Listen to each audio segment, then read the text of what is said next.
ꯎꯅ ꯎꯅ ꯎꯁꯤꯅꯗꯕ ताना ताना तासिनदबा पब्लिक वर्क डिपार्टमेंट मणिपुर की थवोंग असे प्रजा मियाम की थबकता ट्रांसपेरेंसी पुक्सेल सेंगबा वाटपा थवोंगनी हाइबदन हाइमनबा थोलोय हाइना हसेम रोशनना फोंदरोले महागना फ्रेश थादोरप वीडियो फुटेज अमदा महागना मखाताना हाई मयाई लंबी नेशनल हाईवे चामगा कुंथ्रा तरेट ए की मतांगदा मतम कुइनगी मतांगदगी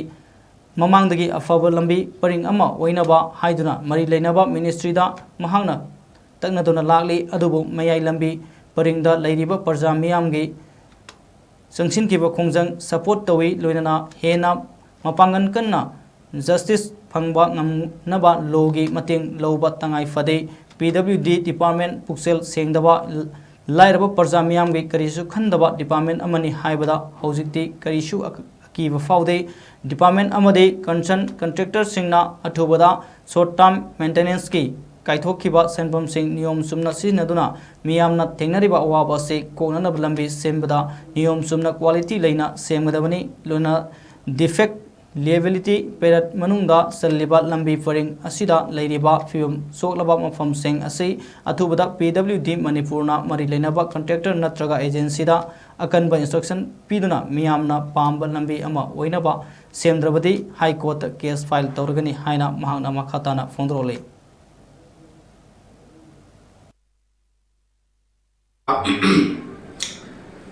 अदुगी वाखलोंदा ngasi प्रेस मिसिट तौजेबनी सेंग हारकांदा आई इसाना हौखिबा अगस्त की तारीख 2025 ता मिनिस्ट्री दा आई इसाना हुयेक पीरगा आई मयालंबी नेशनल हाईवे 137 ए असि सेंबिननबा हारिबा आई बसेरोन असिगी पौखुम ओइना मिनिस्ट्री ना हारिबा